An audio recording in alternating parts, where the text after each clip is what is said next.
Look at her. Ethan Cross's voice sliced across the silent hotel ballroom, dripping with contempt. Still pretending to be something she's not. Still lying to everyone, including herself. Lily Bennett froze, her hands trembling on her small purse. This wasn't the high school reunion she'd expected. It was an ambush. Around her, faces from her past stared with a brutal mixture of pity and judgment. The celebration had just become her worst nightmare. Ethan stood in the center like a prosecutor, his new wife, Sabrina, beside him with a smug smile. "You want to know the truth about Lily Bennett?" Ethan continued, his voice growing louder. "She's been telling people she married some rich guy. But look at her. Look at those fake designer clothes from the outlet mall. Look at that cheap jewelry trying to pass for real diamonds." The crowd murmured. Someone whispered, "I knew something was off." Lily felt her chest tighten. This wasn't how tonight was supposed to go. She had come here feeling confident, happy, and ready to show everyone how well she was doing. Leo had offered to come with her, but she wanted to face her past alone. Now she realized how wrong she had been. She told everyone she lives in a mansion now. Ethan laughed bitterly. "But I know the truth. After our divorce, she was living in a tiny apartment, working 3 jobs just to pay rent. She was so desperate, so broken, that she would have done anything to escape that life." "That's not true," Lily whispered, but her voice was too quiet to carry over Ethan's accusations. Sabrina stepped forward, her red dress gleaming under the lights. "She's been catfishing some poor man online, pretending to be someone she's not. It's actually sad when you think about it. She's so desperate for validation that she's created this whole fake life. I saw her last month at the discount grocery store," said Julia Walsh, their former class president. "She was using coupons and looked like she hadn't slept in days. I felt so sorry for her that I almost said hello, but she looked embarrassed to be seen." The lies stung because they contained just enough truth to be believable. Yes, Lily had shopped at discount stores during the hardest times after her divorce. Yes, she had worked multiple jobs. But that was before Leo. That was before everything changed. "The woman I married was real," Ethan said, wrapping his arm around Sabrina. "She didn't need to pretend or lie about who she was. She didn't try to trap me with fake pregnancies or emotional manipulation." Lily's eyes widened. "I never—" "Oh, you never?" Ethan cut her off. "What about the time you claimed you were pregnant just to get me to stay? What about all those tears and threats when you found out about Sabrina? You tried everything to keep me trapped in that miserable marriage." The room was completely silent now. Lily felt like she was drowning. Every face around her showed either pity or disgust. These people who once knew her as the quiet girl who got good grades and helped organize school events now saw her as some desperate, manipulative woman. "She probably hired an actor to pretend to be her husband for social media photos," Sabrina suggested. "I've heard of people doing that. It's really pathetic." "That would explain why no one has actually met this mysterious billionaire husband," added Tom Raines, Ethan's former football teammate. "I mean, come on. Lily Bennett married a billionaire, the same girl who wore the same 3 outfits in high school because her family couldn't afford more clothes." The weight of their judgment pressed down on her chest. Lily looked around the room, desperately searching for even one friendly face, but everyone seemed convinced by Ethan's performance. They had made up their minds about her before she even walked through the door. "I think we should feel sorry for her," said Michelle Carter, speaking in that fake, sweet voice Lily remembered from high school. "She's clearly having some kind of mental breakdown, creating fantasy lives, pretending to be rich, lying about everything. It's actually concerning. The saddest part," Ethan said, his voice now dripping with false concern, is that she actually believes her own lies. She's so deep in this fantasy that she can't see reality anymore. Lily, honey, we all know you're struggling. We all know you're alone. You don't have to keep pretending. Lily opened her mouth to defend herself, to tell them the truth, but the words wouldn't come. How could she explain that her life had completely changed? How could she convince them that Leo was real, that their love was real, when everything Ethan said sounded so plausible to people who only knew her past struggles? Maybe we should call someone, suggested another classmate, like a counselor or something. She clearly needs help. No, Lily finally managed to say, her voice stronger now. I don't need help. I need all of you to stop believing his lies. Ethan laughed. Still fighting reality, I see. Lily, everyone here cares about you. We want to help you get back to the real world. This fantasy you've created isn't healthy. The crowd pressed closer, their faces full of concern that felt more like mockery. Lily realized that Ethan had planned this perfectly. He had spent months, maybe longer, planting seeds of doubt about her new life. He had turned her former classmates into an audience for her public humiliation. Please, she whispered, backing toward the wall. Just leave me alone. We can't leave you alone when you're clearly in crisis, Sabrina said sweetly. As your friends, we have an obligation to help you face the truth. Lily felt trapped. The ballroom that had once held happy memories of prom and graduation now felt like a courtroom where she had already been found guilty. The chandelier light seemed harsher, the wall seemed closer, and the faces around her seemed more hostile with each passing second. She closed her eyes and thought of Leo. He had warned her that coming alone might be a mistake. He had offered to accompany her, but she had insisted she could handle seeing Ethan again. She had been so confident in her new life, so sure that nothing her ex-husband could say would affect her. Now, surrounded by the cruel laughter and pitting stares of people she once considered friends, Lily realized she had walked straight into Ethan's trap, and she had no idea how to get out. 3 years earlier, Lily had been a different woman. She had been Mrs. Ethan Cross for 5 years, believing she had found her happily ever after with her high school sweetheart. They had a small house in the suburbs, and she worked as a medical receptionist while Ethan tried to build his real estate business. The memory hit her like a physical blow as she stood in the ballroom, surrounded by hostile faces.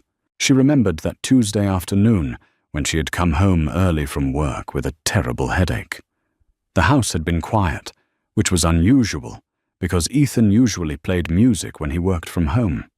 She had climbed the stairs to their bedroom, planning to take some medicine and rest. But when she pushed open the door, she found Ethan in bed with Sabrina Cross, his secretary from the real estate office. Lily! Ethan had jumped up, not even bothering to cover himself. This isn't what it looks like. But it was exactly what it looked like. Sabrina, a blonde woman 5 years younger than Lily, had simply smiled from the bed. She hadn't even looked ashamed. How long? Lily had whispered, her whole world crashing down around her. It doesn't matter, Ethan had said, pulling on his pants. Look, Lily, we need to talk. This marriage isn't working anymore. The casual way he had said it, as if their 5 years together meant nothing, had cut deeper than finding them in bed. Lily had stood there in her work uniform, holding her car keys while her husband told her their marriage was over. I've been trying to find a way to tell you, Ethan had continued. Sabrina and I, we have something real, something I never had with you. We're married, Lily had said stupidly, as if he had forgotten. We got married because we thought we were supposed to, Ethan had replied. High school sweethearts, everyone expected it. But we're different people now. I need someone who challenges me, who makes me want to be better. The implication that Lily didn't challenge him, didn't make him want to be better, had stung worse than the betrayal itself. Sabrina had finally spoken up from the bed. "Lily, I know this is hard, but Ethan and I love each other. We didn't mean for it to happen this way.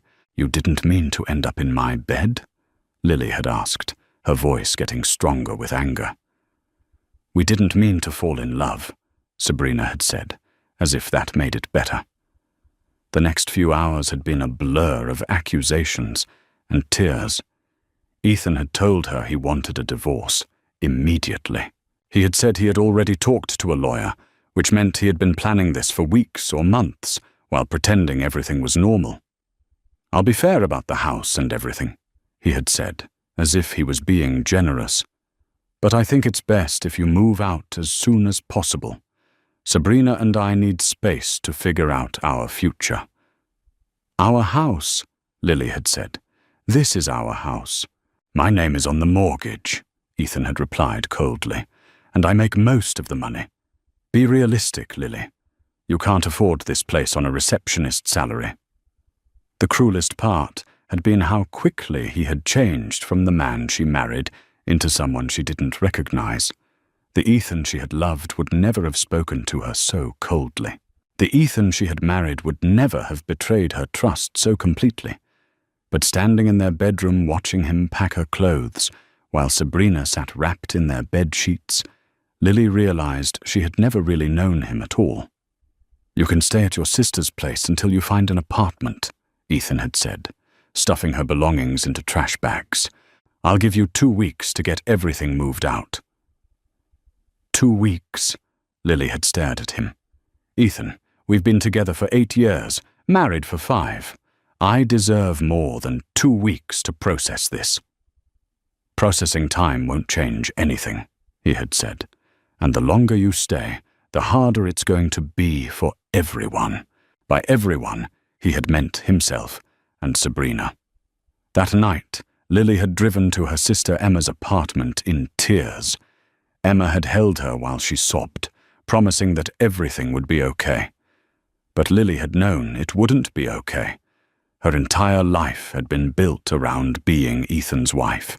Her identity, her future plans, her sense of self-worth, all of it had been tied to their marriage. The divorce had been swift and brutal. Ethan's lawyer had painted Lily as a dependent wife who had contributed nothing to their financial success. They had argued that since Ethan had built his business during their marriage, and since Lily had only worked part-time as a receptionist, she deserved minimal compensation. "She can work full-time now," Ethan's lawyer had said during mediation. "She's young and healthy. There's no reason she can't support herself." Lily's lawyer had been overworked and underpaid, handling her case as part of a legal aid program. He had done his best, but Ethan had resources that Lily didn't have. In the end, she had received a small settlement that barely covered her moving expenses and first month's rent on a tiny studio apartment. Ethan had kept the house, the cars, and his business. Sabrina had moved in immediately after the divorce was finalized. The worst part had been the isolation. Most of their friends had been Ethan's friends first, and they had chosen sides quickly. The few people who had tried to stay neutral had eventually drifted away, uncomfortable with the drama. Lily had found herself completely alone in a city where she had lived her entire adult life. She had worked 3 jobs just to pay rent and buy groceries. During the day, she had worked at a medical clinic. In the evenings, she had cleaned office buildings. On weekends, she had worked at a coffee shop. For 2 years, she had barely survived. She had been too proud to ask Emma for help beyond that first night, and too ashamed to let anyone know how much she was struggling. She had told people she was doing fine and starting over, but the truth was that she had been drowning. The depression had been the worst part. Some days, she had barely been able to get out of bed. She had eaten cereal for dinner and worn the same clothes multiple days in a row because she couldn't afford the laundromat. She had cannelled her cell phone service and avoided social situations because she couldn't afford to participate in normal activities. Ethan had made sure everyone knew about her struggles. He had spread stories about her falling apart after the divorce, painting himself as the victim who had tried to help an unstable ex-wife. According to him, Lily was bitter and desperate, unable to accept that he had moved on with his life. Standing in the reunion ballroom now, surrounded by people who believed Ethan's version of events, Lily realized he had been setting up this moment for 3 years.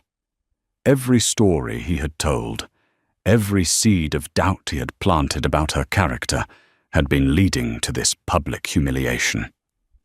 But what Ethan didn't know was that Lily's story hadn't ended with their divorce. What he didn't know was that her real life had begun the day she met Leo Archer in that little coffee shop where she had been working to survive. What he didn't know was that the broken, desperate woman he remembered no longer existed. The months following Lily's divorce had been the darkest period of her life.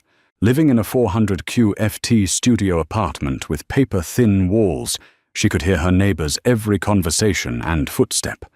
The building smelled like old grease and cigarettes, and the radiator clanked so loudly at night that she barely slept. Her 3 jobs had consumed every hour of her day. At the medical clinic where she worked as a receptionist, she answered phones and filed insurance claims from 8 a.m. to 3 p.m. The pay was barely above minimum wage, and she had no benefits. Her supervisor, Mrs. Patterson, had made it clear that Lily was replaceable. "You seem distracted lately," Mrs. Patterson had said during one of their weekly meetings. "Personal problems shouldn't affect your work performance." Lily had nodded and promised to do better, even though she was already working as hard as she could. She couldn't afford to lose any of her jobs. From 400 p.m. to 10 p.m., she cleaned office buildings downtown. The work was physically demanding, and she often came home with aching knees and chemical burns on her hands from the harsh cleaning supplies. The building manager, Mr. Lopez, paid her in cash and sometimes tried to short her hours. "You were here from 4 to 9:30, not 10, he would say, knowing she had no way to prove otherwise. Lily had learned to take photos of the time clocks to protect herself, but even then, arguing with Mr. Lopez meant risking her job. On weekends, she worked at Brewster's Coffee House, a small shop near the University District. The owner, Mrs. Chin, was kinder than her other bosses, but the pay was mostly tips, which meant her income fluctuated wildly depending on how busy they were. The worst part wasn't the physical exhaustion or the financial stress. The worst part was the isolation. Emma had tried to stay in touch, calling regularly and inviting Lily to family dinners, but Lily had been too ashamed to accept help. She had told Emma she was doing fine, that she just needed time to get back on her feet. "You don't have to be so independent all the time," Emma had said during one of their phone calls. "Mum and Dad would help you if you asked. I would help you." But Lily couldn't bear the thought of being pitied by her family. She had always been the responsible one, the one who made good choices and had her life together. Admitting that she was struggling felt like admitting failure. The depression had crept in slowly. At first, she had told herself she was just tired from working so much. Then she realized she wasn't enjoying anything anymore. Food tasted like cardboard. Movies couldn't hold her attention. She stopped reading, stopped listening to music, stopped caring about her appearance beyond what was required for work. Some mornings, she would lie in bed staring at the ceiling, trying to find the energy to get up.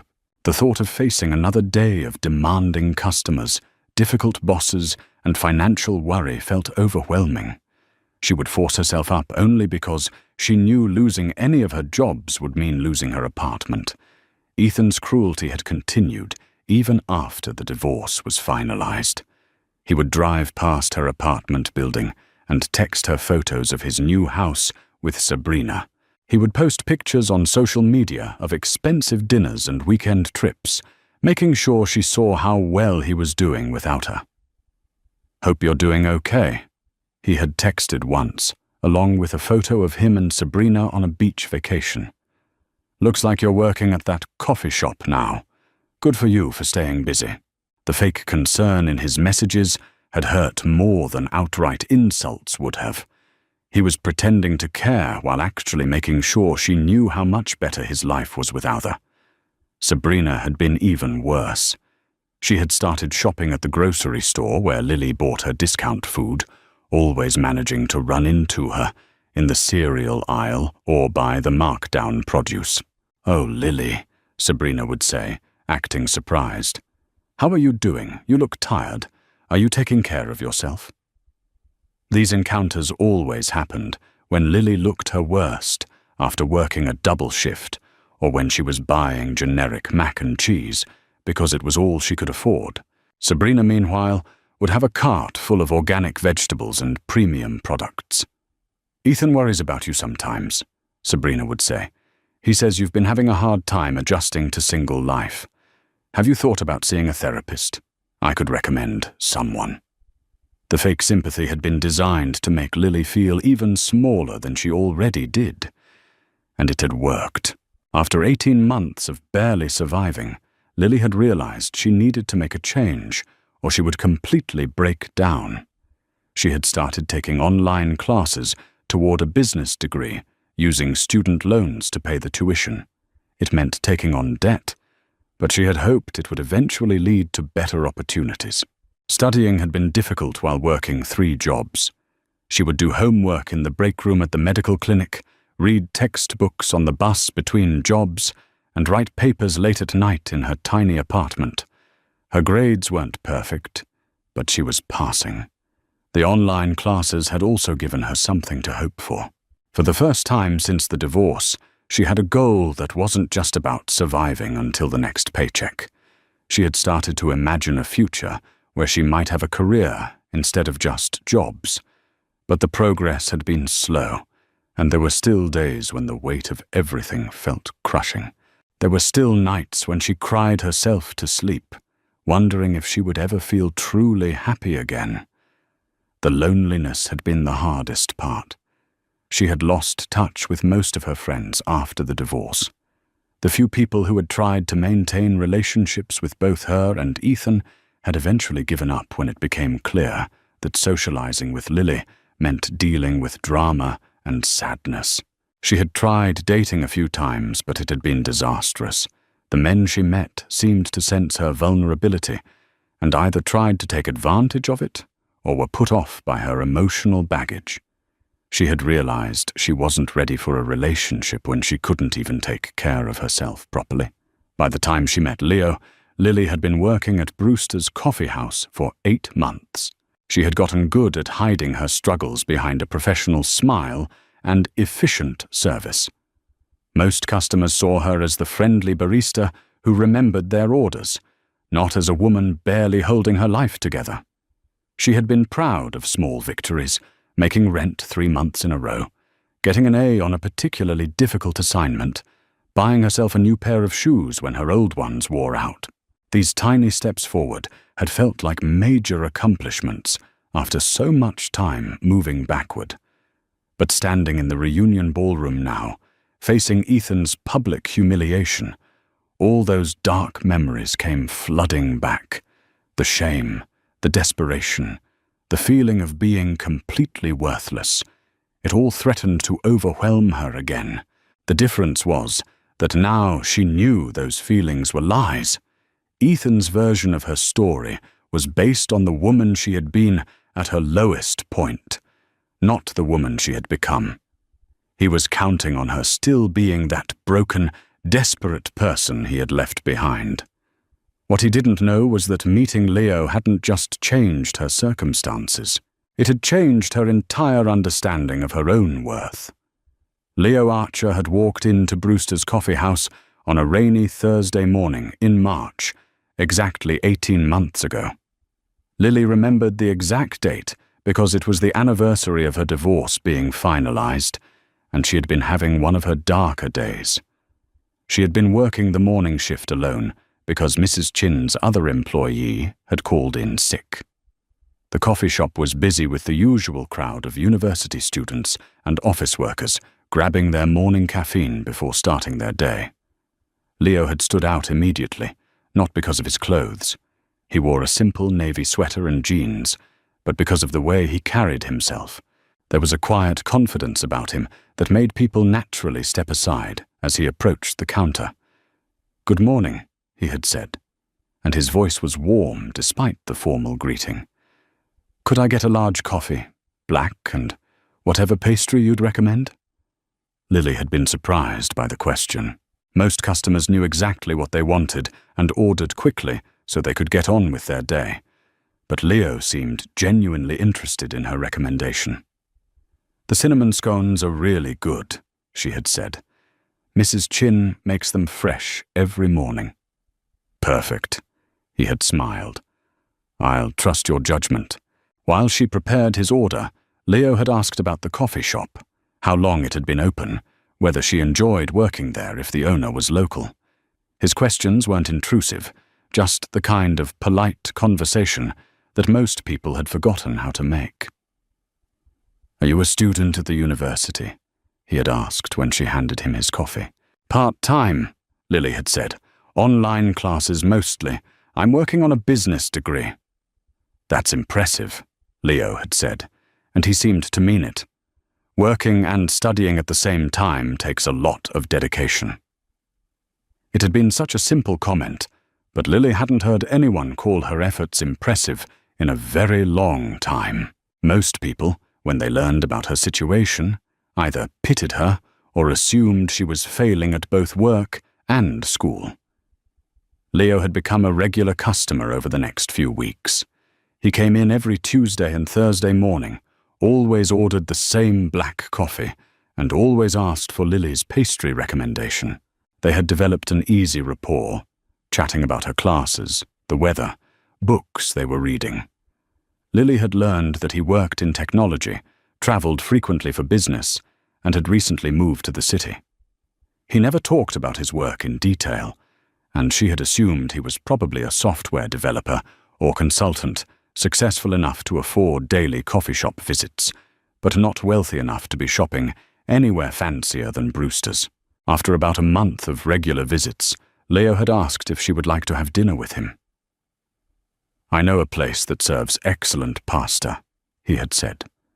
"Nothing fancy, but the food is authentic and the atmosphere is relaxed." Lily had been tempted, but also terrified. She hadn't dated anyone seriously since her divorce, and she wasn't sure she was ready. "I should probably mention," she had said carefully, "that I'm recently divorced. Like very recently. I'm not sure I'm ready for anything complicated." Leo had nodded thoughtfully. "Would it help if I promised to keep things simple?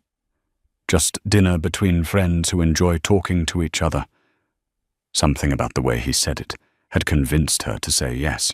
Their first dinner had been at a small Italian restaurant where the owner greeted Leo by name and insisted on sending out extra courses for the beautiful lady.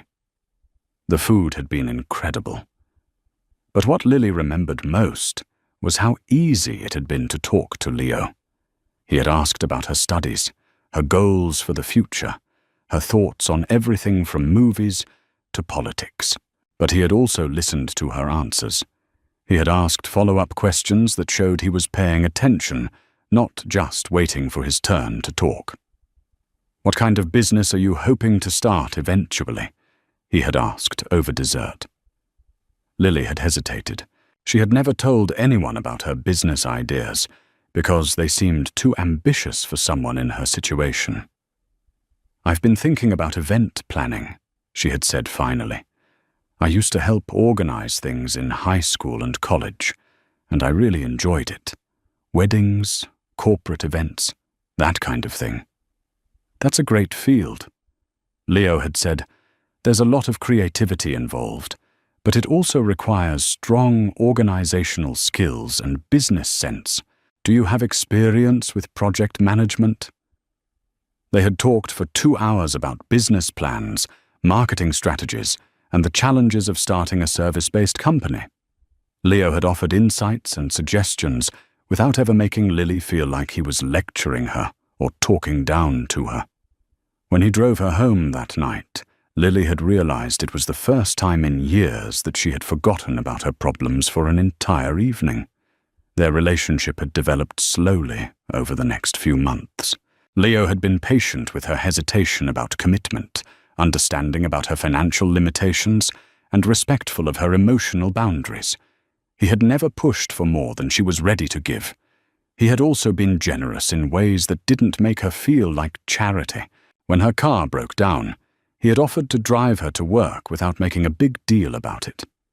When she mentioned struggling with a particularly difficult class, he had offered to help her study. When her apartment's heat stopped working in the middle of winter, he had invited her to stay at his place until it was fixed. It had taken Lily 3 months to realize that Leo's place was actually a penthouse apartment in the city's most expensive building.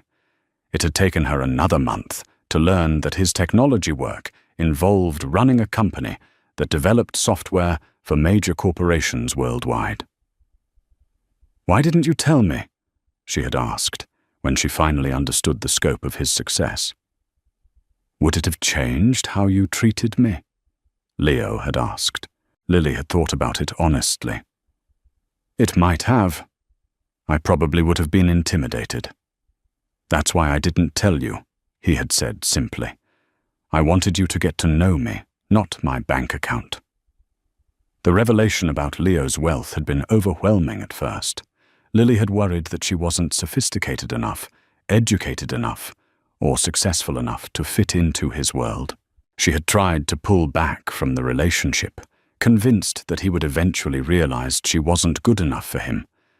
But Leo had been persistent in the gentlest way. He had continued asking her to dinner, continued helping with her studies, continued treating her like she was the most interesting person he had ever met. Slowly, Lily had begun to believe that maybe she was worthy of his affection. The turning point had come when Leo met Emma and her family at a barbecue. Lily had been nervous about introducing him to her sister, worried that Emma would think she was gold-digging or rebounding too quickly from her divorce. Instead, Emma had pulled Lily aside after dinner and said, "That man is completely in love with you, and more importantly, he makes you laugh again. I haven't seen you really laugh in 3 years." That night, Lily had realized that she was in love with Leo too. Their engagement had been simple and perfect. Leo had proposed during one of their regular walks through the city park with a ring he had designed specifically for her. Elegant, but not ostentatious. Beautiful, but practical enough for everyday wear. "I know this is fast," he had said, getting down on one knee by the fountain where they had shared their first kiss. "But I also know that I want to spend the rest of my life making you as happy as you make me." Lily had said yes immediately, not because Leo was wealthy, but because he was kind. Not because he could give her security, but because he made her feel valuable. Not because he could rescue her from her struggles, but because he believed she was strong enough to overcome anything. Standing in the reunion ballroom now, surrounded by people who believed Ethan's lies about her being a gold digger, Lily held on to the memory of that proposal. She remembered the way Leo had looked at her, not like she was damaged goods or a charity case, but like she was a prize.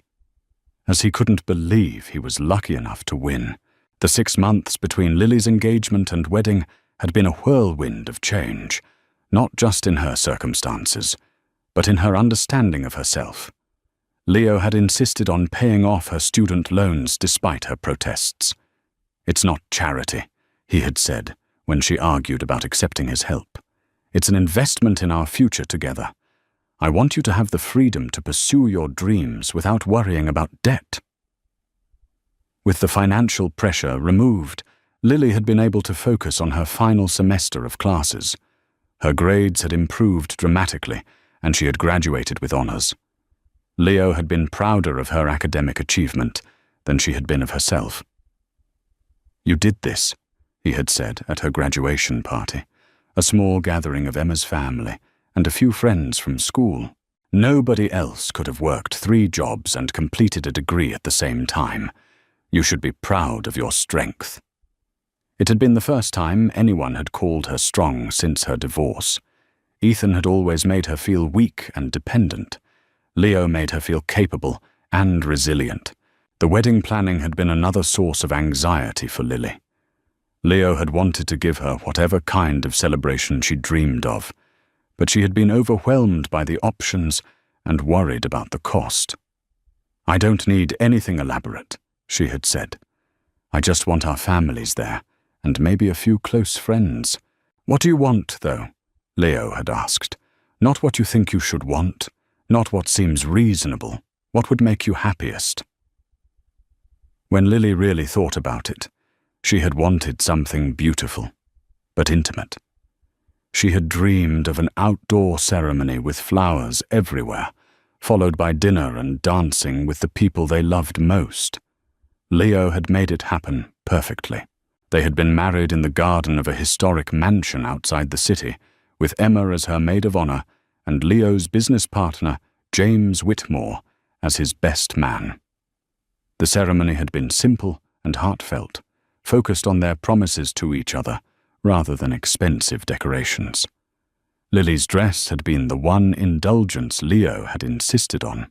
He had taken her to an exclusive boutique where the designer had created something custom just for her, elegant and timeless, but uniquely Lily's style. When she had seen herself in the mirror wearing it, she had cried. "I look like a bride," she had whispered. "You look like yourself," Leo had said when he saw her on their wedding day. "You look beautiful." The reception had been magical. They had danced to songs that meant something to them, eaten food they had chosen together, and celebrated with people who truly wanted them to be happy. Emma had given a toast that made everyone cry, talking about how she had watched her sister transform from someone who had lost hope into someone who radiated joy. "Leo didn't rescue Lily," Emma had said. "He just reminded her who she already was." After the wedding, Leo had surprised Lily with a honeymoon in Tuscany. She had never been to Europe, had never imagined she would have the opportunity to travel somewhere so beautiful. They had spent 2 weeks exploring small towns, eating incredible food, and talking about their future. "I want you to know," Leo had said one evening, as they watched the sunset from their villa's terrace, "that none of this is about changing you or fixing you. You were never broken, Lily. You were just in a situation that didn't allow you to flourish." Coming home to their life together had been another adjustment. Leo's penthouse apartment was now their home, and Lily had struggled with feeling like she belonged in such an elegant space. Everything was beautiful and expensive, from the furniture to the art on the walls. "It doesn't feel like me," she had confessed to Leo after a few weeks of marriage. "Then let's make it ours," he had said. "Change whatever you want. Add whatever would make you comfortable. This is your home now." Together, they had redecorated several rooms to reflect both of their personalities. Lily had added color and warmth to the modern minimalism Leo preferred. They had hung photos from their wedding and honeymoon alongside Leo's collection of contemporary art. She had installed a reading nook by the windows where she could study for the additional certifications she was pursuing in event planning. Leo had also encouraged Lily to start her own business sooner than she had planned. With his support, both emotional and financial, she had launched Lily Events 6 months after their wedding. Her first client had been a college friend who needed help planning her engagement party. "I can't afford much," the friend had said apologetically. "That's okay," Lily had replied. "Let's focus on making it beautiful within your budget." The party had been a huge success, and word had spread quickly through their social network. Within 3 months, Lily had more clients than she could handle alone. Leo had helped her hire 2 assistants and rent office space in a building downtown. The business had grown rapidly, partly because of Lily's talent and work ethic, but also because Leo's connections in the corporate world had provided opportunities for larger events. He had never pushed his colleagues to hire her, but when they saw the quality of her work, they had started recommending her to others. "I don't want people to think I'm only successful because of my husband," Lily had worried during the early days of the business. "Anyone who works with you for 5 minutes will know better," Leo had assured her. "Your success is your own." He had been right. Lily's clients praised her creativity, organization, and ability to manage complex events smoothly. She had developed a reputation for being able to handle any crisis calmly and finding solutions that kept everyone happy. The financial security had been life-changing, but the emotional transformation had been even more significant. Lily had rediscovered parts of herself that had been buried during her marriage to Ethan and the difficult years after their divorce. She had started painting again, a hobby she had abandoned in college. Leo had converted one of the spare bedrooms into an art studio for her, stocking it with supplies and encouraging her to explore her creativity. She had also reconnected with old friends who had drifted away during her darkest period. With confidence and stability restored, she had been able to reach out and rebuild relationships that had been damaged by her isolation and depression. Most importantly, she had learned to see herself through Leo's eyes.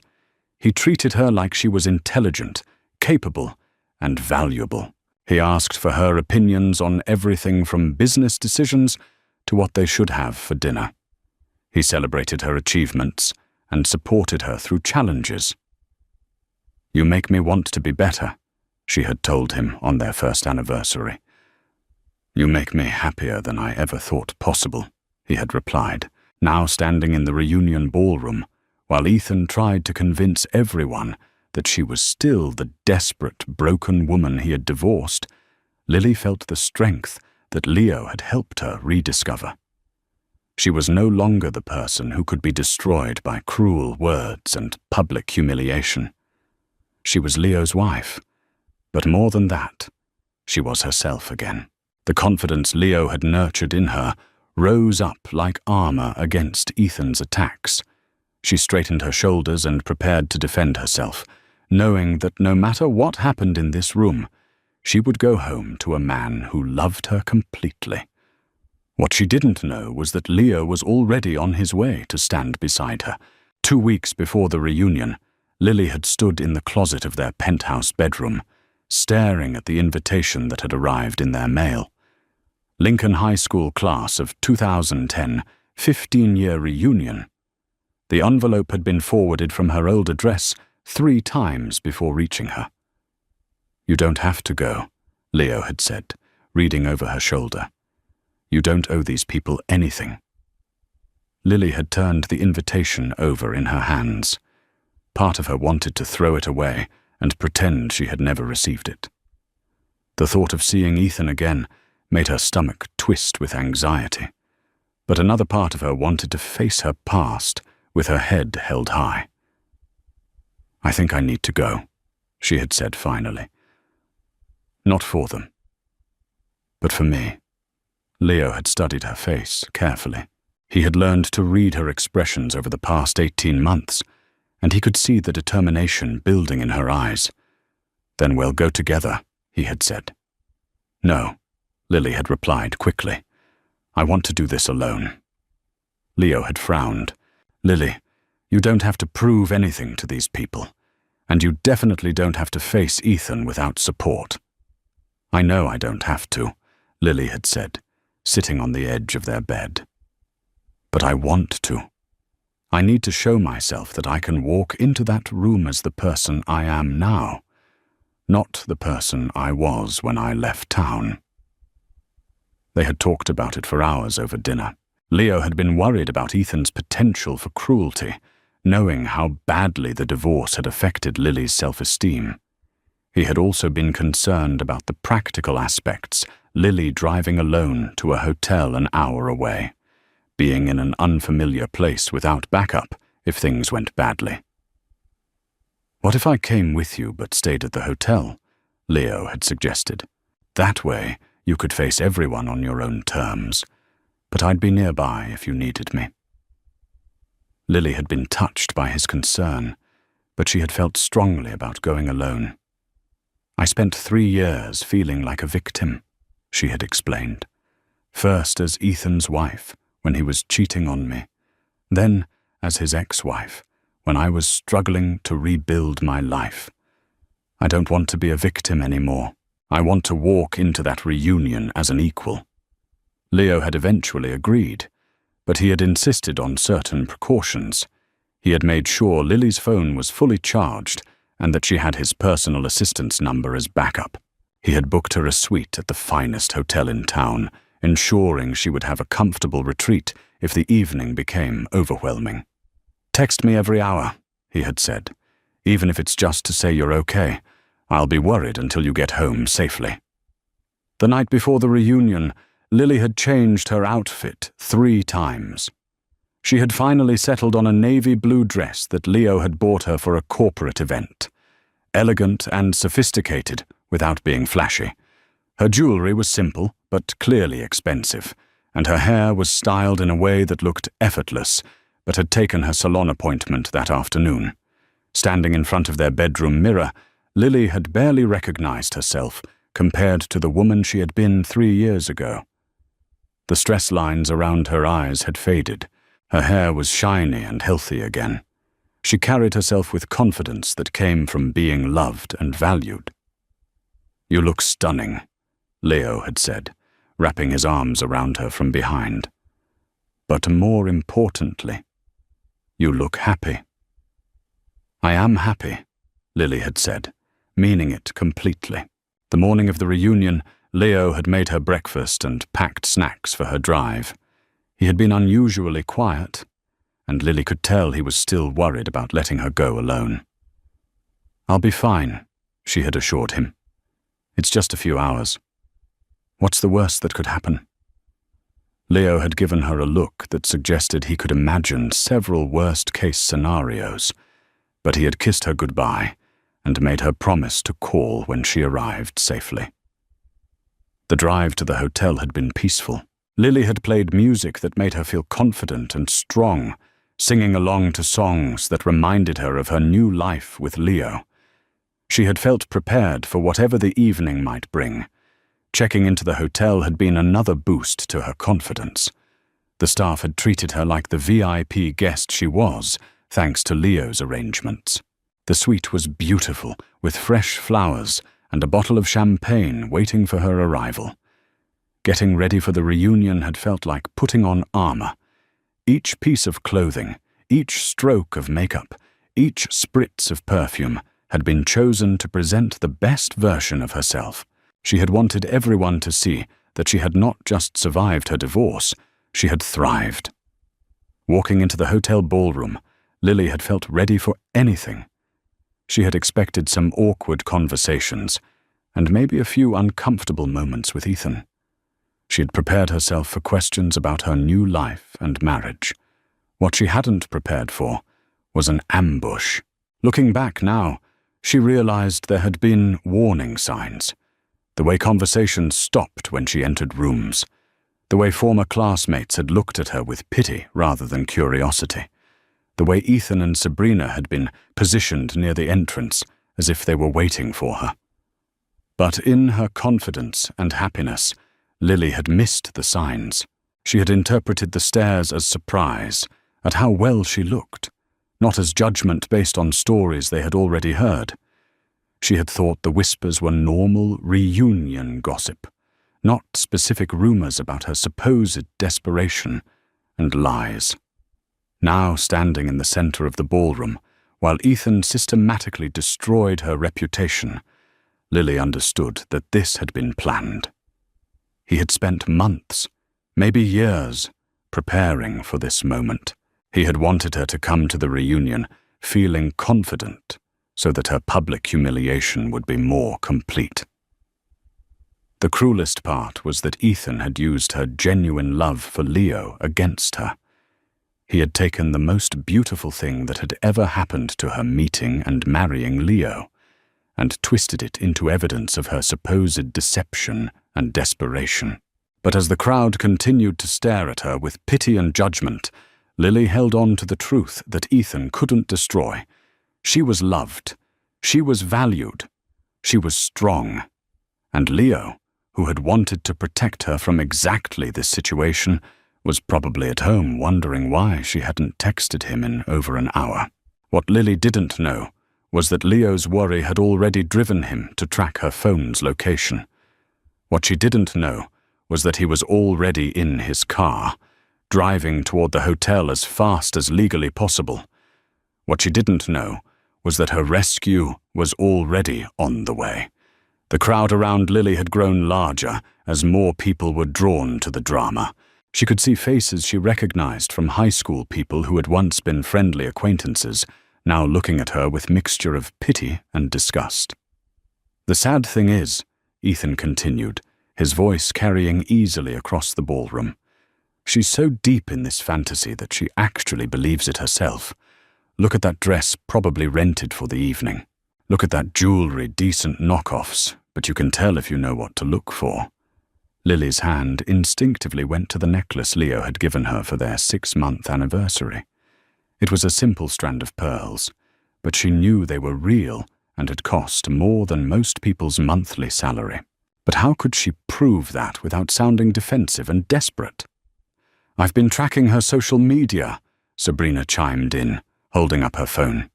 "Look at these photos she's been posting. That's not even her house. You can tell because the furniture changes between pictures.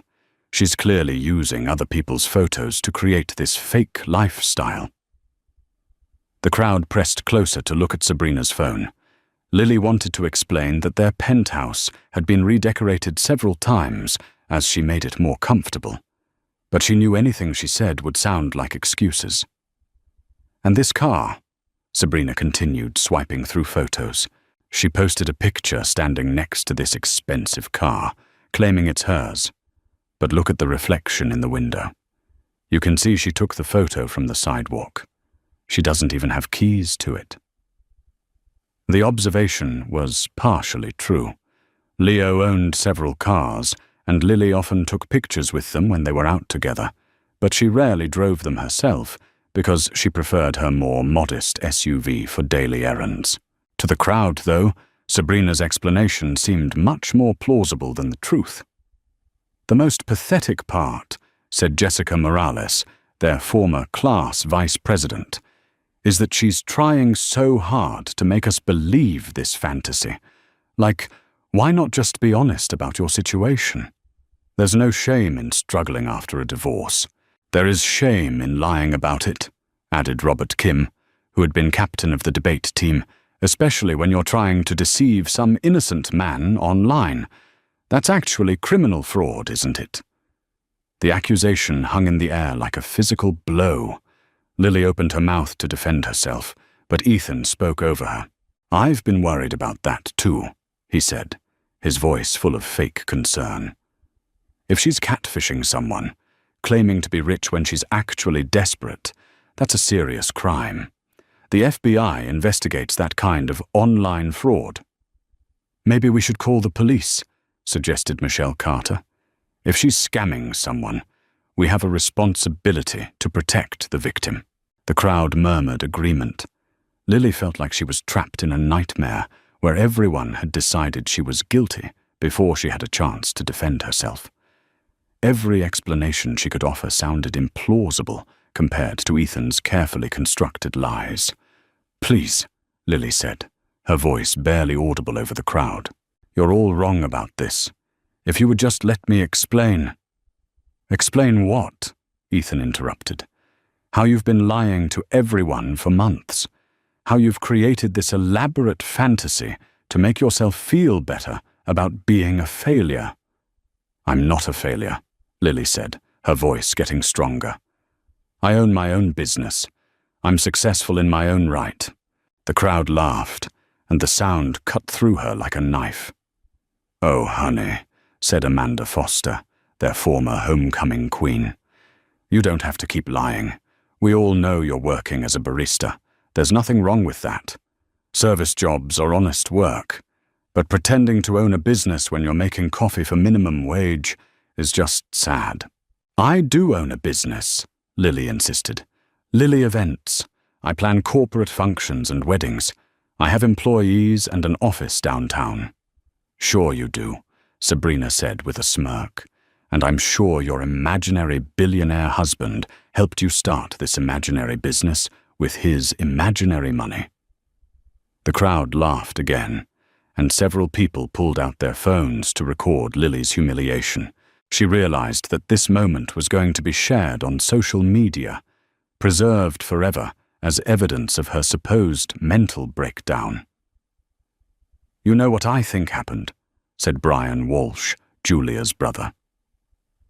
"I think she met some guy online who told her he was rich, and she fell for it completely. Now she's so embarrassed about being catfished herself that she's doubled down on the lies." "That actually makes sense," agreed Robert Kim. "She's been scammed, but she's too proud to admit it. So she keeps pretending the relationship is real, even though he's probably just some guy in another country stealing photos from actual rich people." The new theory spread through the crowd like wildfire. It was even more humiliating than being called a gold digger, because it painted her as both desperate and stupid. According to this version of events, she wasn't even successfully manipulating someone. She was being manipulated herself. "Lily," said Mrs. Rodriguez, their former Spanish teacher who had come to the reunion as a special guest. "Dear, if someone is taking advantage of you online, there are resources that can help. You don't have to be embarrassed about being a victim of fraud." The kindness in her teacher's voice almost broke Lily's resolve. Mrs. Rodriguez genuinely believed she was helping, which made the situation even more painful. Everyone in the room was so convinced by Ethan's lies that they were treating her like a victim of mental illness or criminal fraud. "I'm not being scammed," Lily said desperately. "Leo is real. Our marriage is real. Everything I've told you is true." "Leo?" Ethan laughed. "Even the name sounds fake. Let me guess, he's tall, dark, and handsome. He swept you off your feet with romantic gestures and promises of a better life. He told you he's a billionaire, but asked you to keep your relationship secret for some reason." Each point hit close enough to the truth to sound believable as a scam. Leo was handsome. Their courtship had been romantic, and they had kept their relationship relatively private during the early months. To people who wanted to believe Ethan's version, it sounded exactly like a textbook romance scam. "If he's real," said Julia Walsh, "then where is he? Why isn't he here with you? What kind of loving husband lets his wife go to her high school reunion alone?" The question stung because it was exactly what Leo had asked. He had wanted to come with her, and she had insisted on coming alone. Now her independence looked like evidence that she was lying about being married at all. "He wanted to come," Lily said weakly. "I told him I wanted to do this alone." "Of course he wanted to come," Sabrina said mockingly, "because he doesn't exist, so it's easy for him to want things. It's like having an imaginary friend who agrees with everything you say." The crowd laughed again, and Lily felt her confidence crumbling. She had walked into this room feeling strong and successful, ready to show everyone how well she was doing. Instead, she was being systematically destroyed by people who had already decided she was a liar and a fraud. She looked around the room, desperately searching for even one sympathetic face. But everyone was either laughing at her or looking at her with pity. The people who had known her in high school, who had seen her as a responsible and honest person, now believed she had become delusional and desperate. "I think we've humiliated her enough," said Mrs. Rodriguez gently. "Perhaps we should She was interrupted by the sound of the ballroom doors opening. Every head turned toward the entrance, expecting to see another classmate arriving late to the reunion. Instead, a man in an expensive suit walked into the room with the kind of presence that made everyone automatically step aside. Lily's heart stopped. Leo had come after all. Leo Archer walked through the ballroom doors like he owned the building. He was tall and commanding, with a kind of quiet authority that made people instinctively move out of his way. His charcoal grey suit was perfectly tailored. His black hair was styled without looking overdone, and his dark eyes swept the room until they found Lily's face. The ballroom, which had been buzzing with cruel laughter moments before, fell completely silent. Leo's expression was calm, but Lily could see the steel in his eyes. She had seen that look once before, when a contractor had tried to cheat her during the early days of her business. Leo had been polite and professional, but utterly ruthless in protecting what mattered to him. Right now, what mattered to him was his wife. "I'm sorry I'm late, darling," Leo said, walking directly to Lily and taking her hand. His voice carried easily across the silent room, and it held the kind of educated authority that came from boardroom presentations and business negotiations. The meeting ran longer than expected. He lifted her hand to his lips and kissed it gently, a gesture that was both protective and possessive. The ring on his finger caught the light of a platinum wedding band that matched the one on Lily's hand. "Leo!" Lily breathed relief flooding through her. "You came?"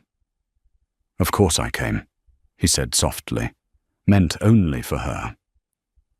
"You stopped texting. I was worried."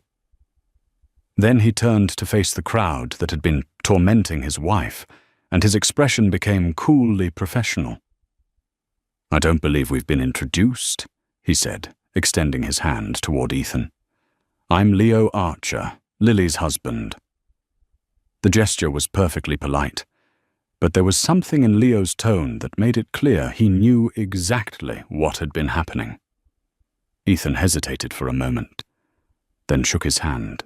"Ethan Cross," he said, trying to maintain his confident demeanor. "Lily's ex-husband."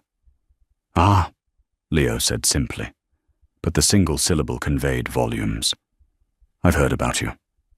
The crowd was still staring, trying to process what they were seeing. Leo was obviously real, obviously wealthy, and obviously devoted to Lily. Their entire narrative about her being a desperate liar was crumbling before their eyes. But Ethan wasn't ready to give up. "Well, this is unexpected," Ethan said, forcing a laugh. "I have to admit, we were all starting to think Lily was making you up. She's been posting pictures and telling stories, but you never seem to show up anywhere." Leo's smile was polite and dangerous. "Lily and I value our privacy. We don't feel the need to document every moment of our lives for social media validation." The comment was delivered with surgical precision. It pointed out that Ethan and Sabrina were the type of people who needed constant public attention, while Leo and Lily were secure enough in their relationship to keep it private. "Of course," Ethan said quickly, "privacy is important. It's just that some of the stories seemed a little elaborate, like the thing about owning a business and living in a penthouse. You know how people sometimes exaggerate their success."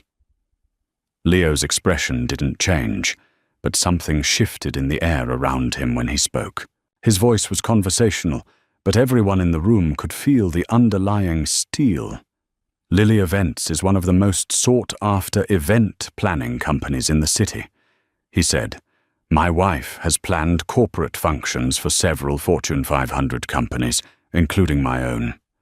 She has a waiting list of clients and had to hire additional staff to keep up with demand." He paused, letting that sink in. "As for our living situation," Leo continued smoothly, "we have a penthouse in the Meridian Tower, a house in the Hamptons, and a villa in Tuscany. But I'm curious about why you would assume my wife was exaggerating her success." Do you have some reason to doubt her integrity? The question hung in the air like a challenge. Leo had turned the tables completely, instead of Lily having to defend herself against accusations of lying. Ethan now had to explain why he had been spreading rumors about her character. Sabrina stepped forward, trying to help her husband recover. "We weren't trying to spread rumors," she said sweetly.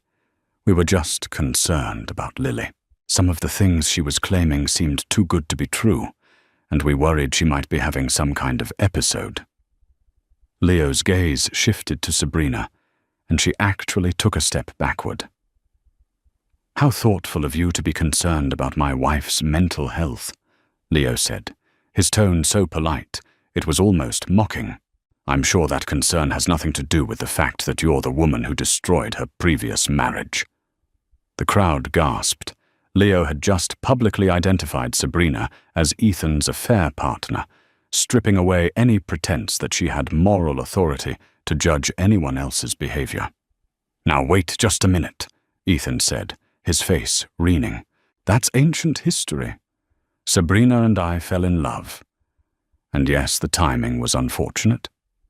But the timing," Leo interrupted, "was when you were still married to my wife, which makes your concern about her current happiness seems somewhat insincere." Leo's command of the situation was absolute. He wasn't raising his voice or making threats, but everyone in the room could feel his power.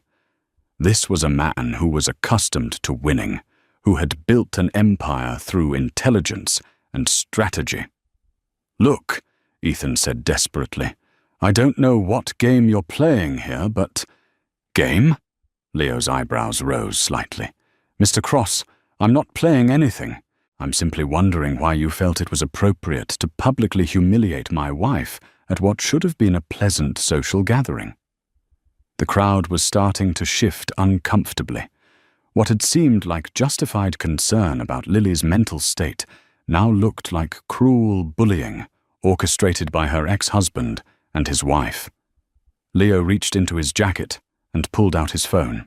"Perhaps we should clear up any remaining confusion about our circumstances." He tapped the screen a few times, then held up the phone so the crowd could see it. On the screen was a photo from their wedding. Lily in her custom gown, Leo in his tuxedo, both of them radiant with happiness. "This is from our wedding 8 months ago," Leo said. "The ceremony was at Waverley Estate, and the reception was catered by Lou Bernardine. About 60 guests, including Lily's sister, Emma, and my business partner, James Whitmore. Would anyone like to see more photos?" He swiped to another image. Lily cutting the ribbon at the grand opening of her expanded office space. Leo was standing beside her, along with the mayor and several other dignitaries. "This is from the opening of Lily Events' new headquarters 3 months ago." Leo continued. "The mayor personally attended because my wife's company has become such an asset to the city's business community." With each photo, Ethan and Sabrina looked smaller and more desperate. Leo wasn't just defending Lily. He was systematically proving that every accusation they had made was not only false, but malicious. "Now," Leo said, putting his phone away and looking directly at Ethan, "I think you owe my wife an apology."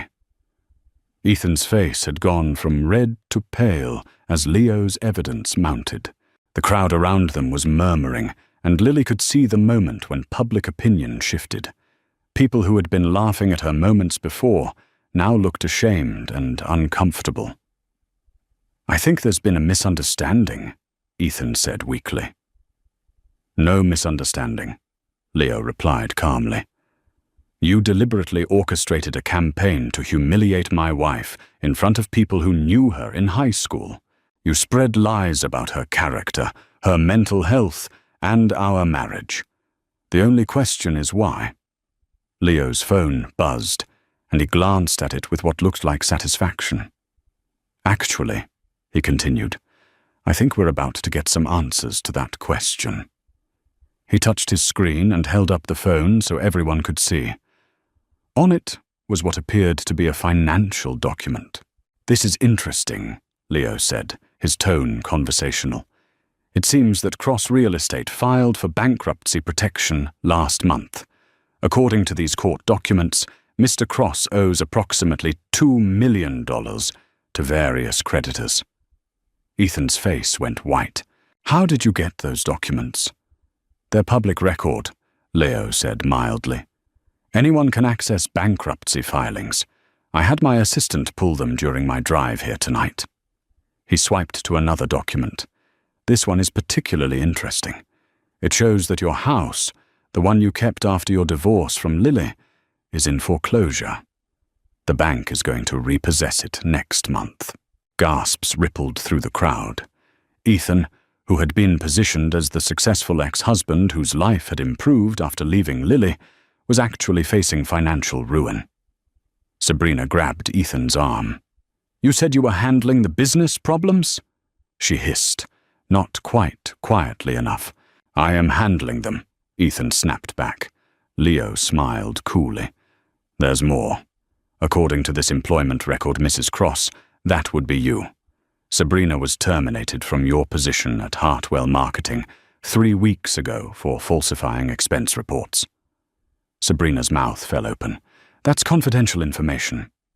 "Not when it involves potential criminal charges for embezzlement," Leo replied, "which according to this police report are currently under investigation."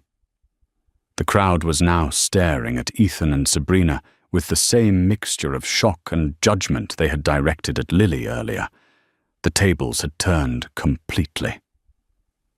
"So let me see if I understand the situation," Leo continued, his voice carrying clearly across the now silent ballroom. "A man facing bankruptcy and a woman under investigation for embezzlement decided to spend their evening publicly humiliating a successful businesswoman who has built a thriving company and married someone who loves her. Is that an accurate summary?" "You bastard!" Ethan snarled, his mask of civility finally dropping. "You think you can just throw money around and make yourself look good?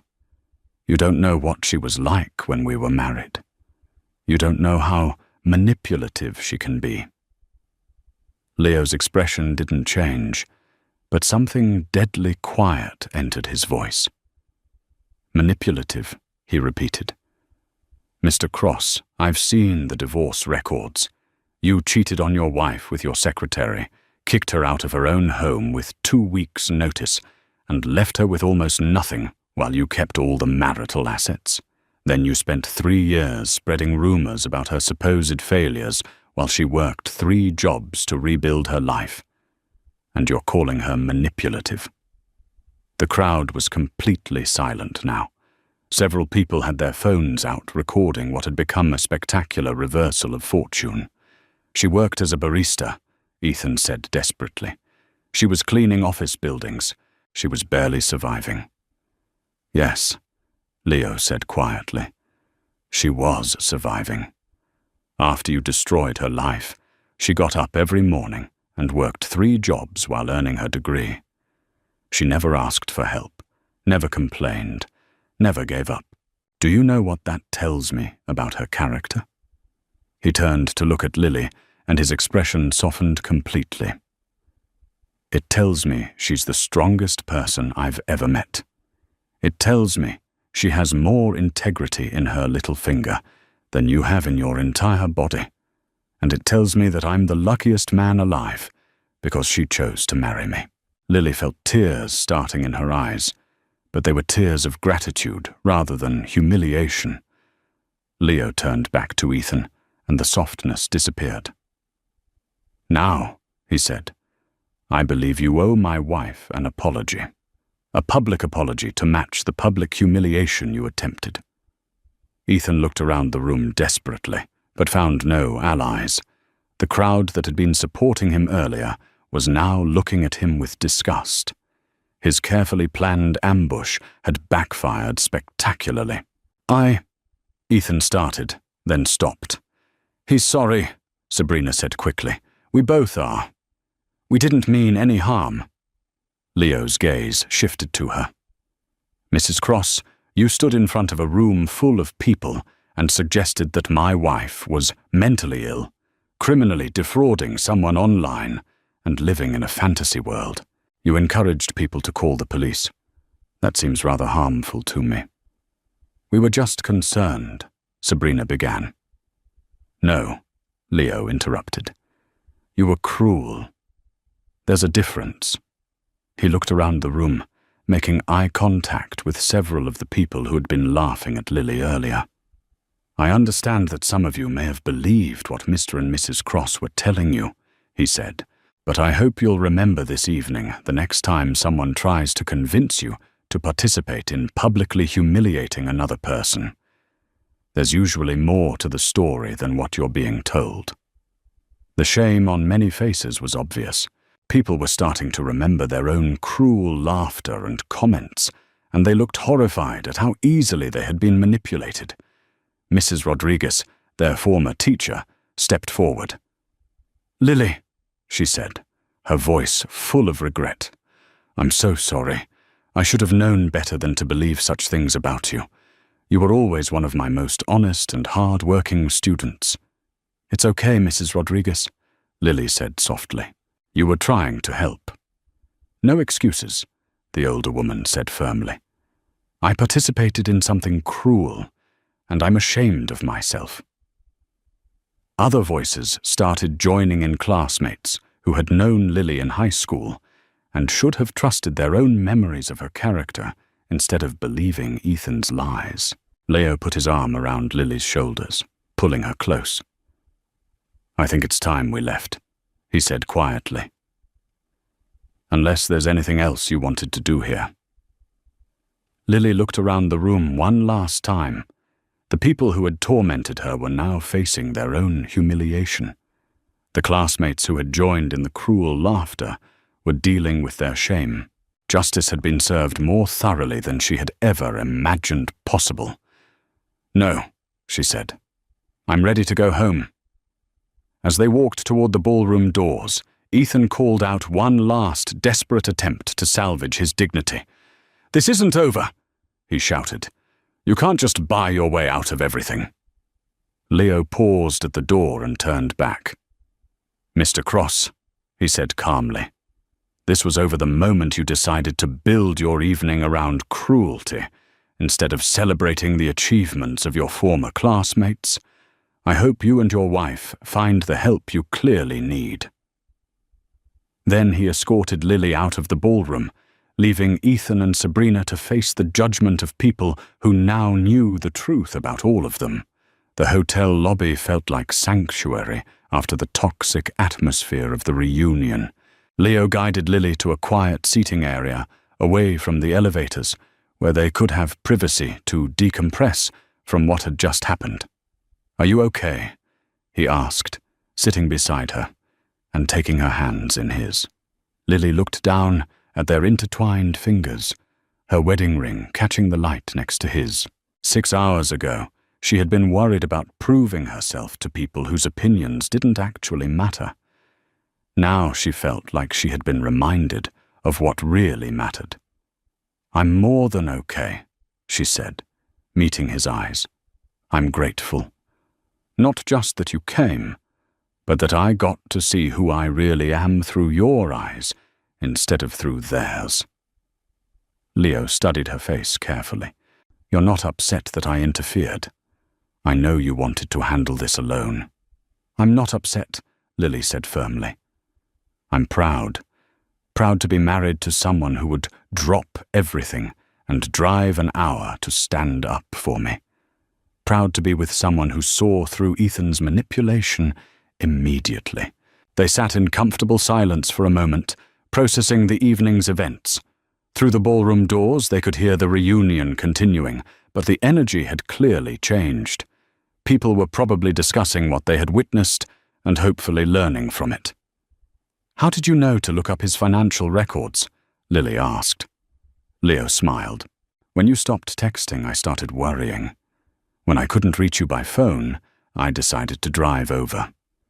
But during the drive, I started thinking about why your ex-husband would want to humiliate you so publicly.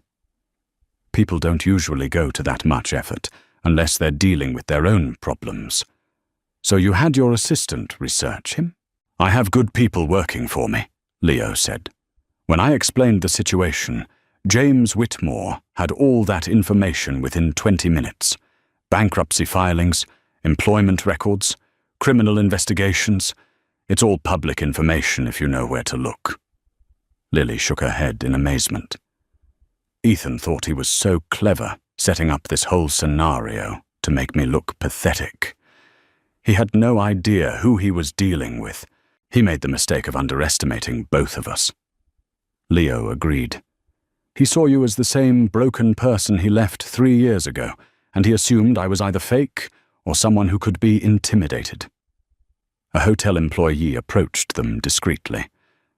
Mr. Archer, I'm the evening manager.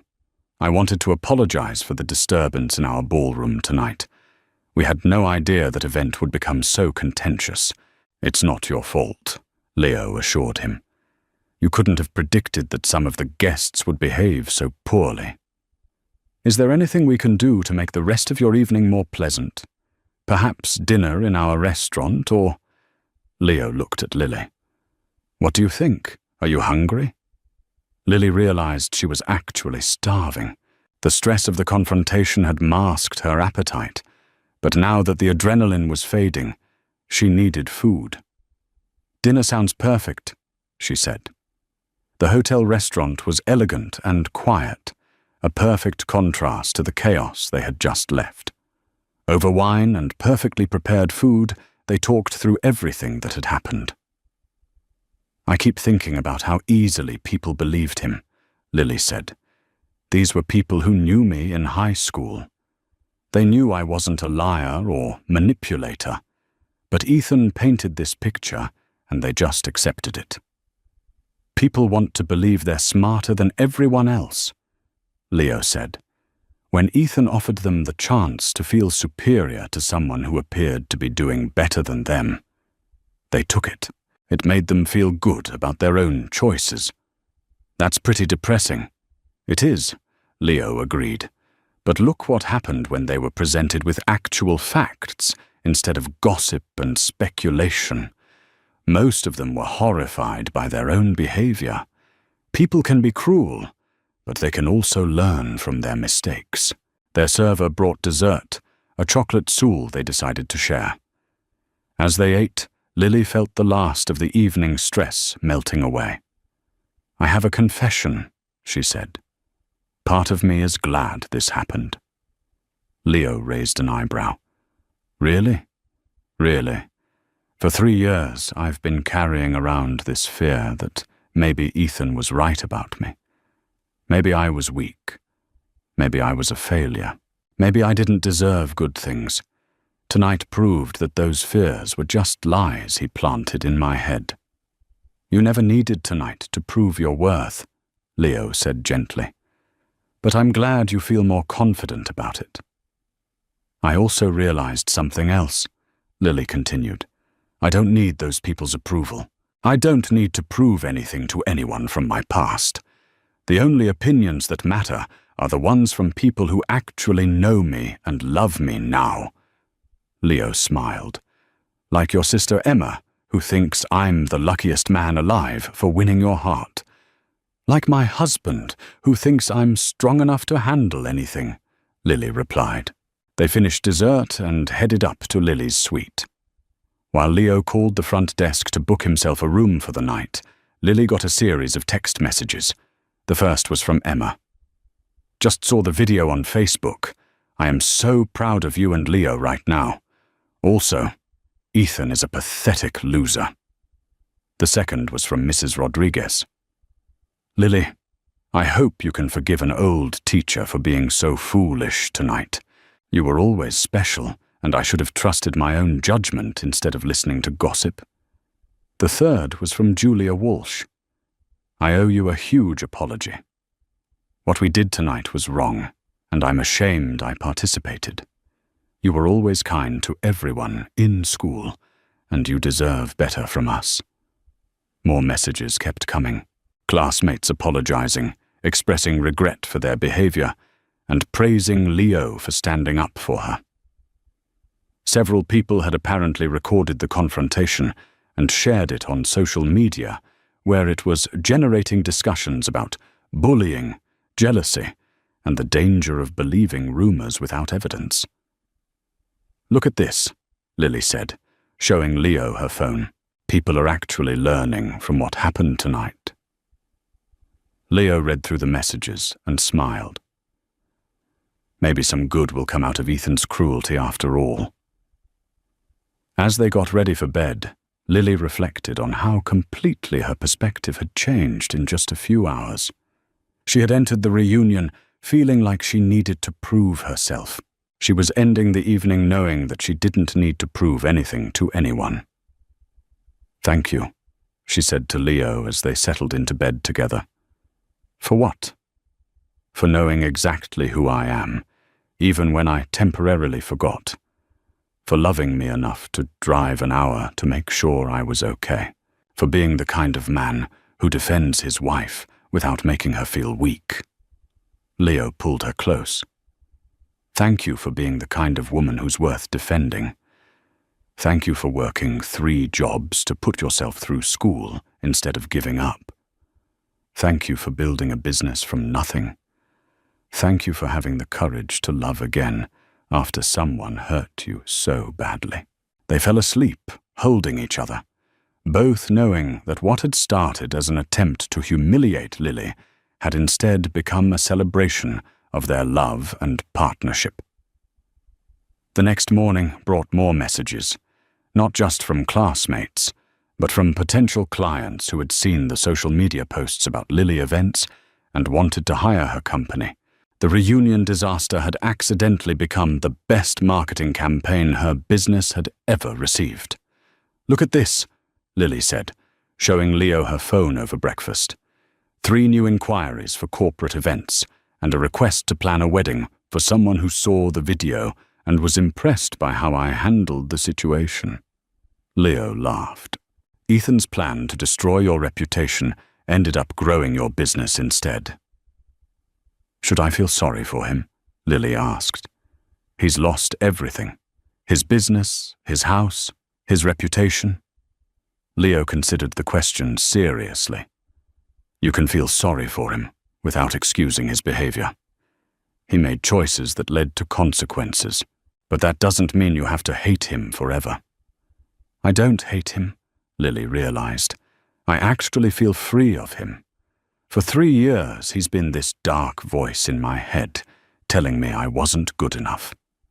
After last night, I can't hear that voice anymore." They drove home together, Lily's car following Leo's as they returned to their real life. As they pulled into the parking garage of their building, Lily felt like she was seeing everything with new eyes. Their penthouse apartment wasn't just beautiful, it was theirs. The business she had built wasn't just successful, it was hers. The love she shared with Leo wasn't too good to be true, it was real, and it was strong enough to weather any storm. That evening, they had dinner with Emma and her family. Over takeout pizza and wine, they told the story of the reunion and its aftermath. Emma's children, Lily's nephews, listened wide-eyed to the tale of Uncle Leo rescuing Aunt Lily from the mean people. "It's like a fairy tale," said 80-year-old Miguel, "but with phones and hotels instead of castles. The best fairy tales," Lily said, ruffling his hair, "are the ones that happen in real life." 6 months later, Lily Events was featured on the cover of a business magazine as one of the city's fastest-growing companies. The article mentioned her inspiring story of rebuilding her life after divorce and creating success through determination and hard work. Ethan and Sabrina had moved away after their various legal and financial problems became public knowledge. Lily heard through the grapevine that they were living with Sabrina's parents and trying to start over in another state. She genuinely hoped they would learn from their mistakes and build a better life for themselves. The reunion video still occasionally surfaced on social media, usually accompanied by discussions about karma, the danger of judging others, and the importance of standing up for the people you love. Lily had become an inadvertent symbol of resilience, and Leo had become the example of what a supportive partner should look like. But more than any public recognition or business success, what mattered most to Lily was the quiet moments with Leo. The morning coffee conversations, the walks through their neighborhood, the planning of their future together. She had learned that the best revenge wasn't public vindication or seeing your enemies fall. The best revenge was living so well that your past couldn't touch your present. And she was living very well indeed.